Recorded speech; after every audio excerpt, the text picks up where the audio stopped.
The Dog That Led Me to Love, Episode 1. The day Max disappeared. There are some places in the world that seem untouched by time, places where neighbors know each other's names, children still play outside until sunset, and every street feels like home.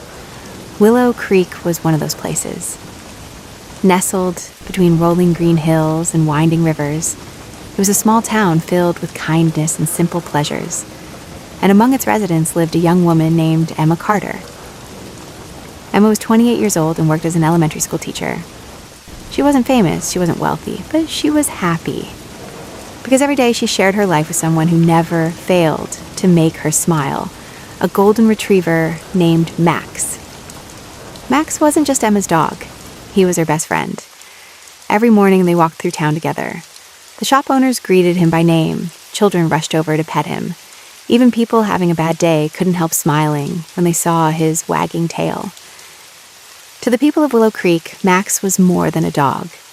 He was part of the community. But to Emma, he was a family. After long days at work, she would take him to the park. They would play fetch beneath the warm afternoon sun. Sometimes they would simply sit together on a bench and watch the world go by. Those moments were enough.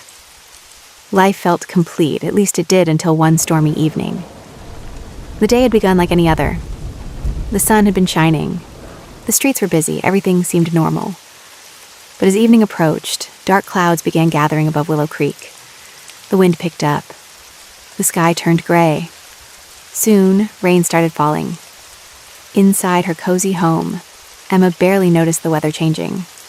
She was busy grading school papers at the kitchen table. Max lay nearby. At first, he seemed calm, but as the storm grew stronger, so did his anxiety. Thunder had always frightened him. Each distant rumble made him lift his head. Each flash of lightning made him uneasy. Emma tried comforting him. She rubbed his head and spoke softly. But the storm showed no sign of stopping.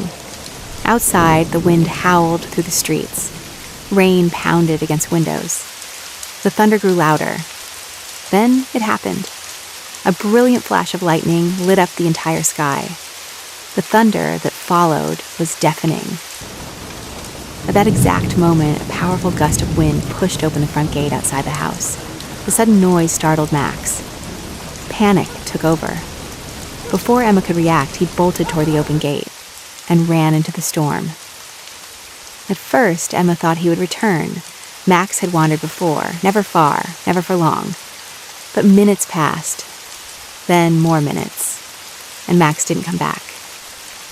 A terrible feeling settled in her chest. She grabbed her coat and rushed outside into the rain. "Max!" Her voice echoed through the darkness. No answer. She searched the streets, the park, the sidewalks, every place she could think of. Again and again, she called his name. "Max!" But the storm swallowed her voice. The rain continued pouring. The night grew darker, and still there was no sign of him. Hours passed. Emma refused to give up. She searched every corner of town. She walked along forest trails. She checked empty playgrounds. She looked anywhere a frightened dog might hide. But Max was nowhere to be found. Eventually, exhausted and soaked from the rain, Emma returned home. For the first time in years, she entered the house alone. The silence felt unbearable. Max's bed sat empty. His toys remained untouched. His food bowl waited by the wall. Everything looked exactly the same. Yet nothing felt right. That night, Emma barely slept. Every small sound made her hope Max had returned. Every passing car made her rush to the window. But morning came, and Max was still gone. As soon as the sun rose, Emma began searching again. She walked through town asking neighbors if they had seen him. Everyone wanted to help. Everyone hoped he would be found. Hours passed. Then, while walking near the edge of a forest trail, something caught her eye. There, lying in the grass, was Max's favorite toy. Emma froze. Slowly, she picked it up. Her hands trembled.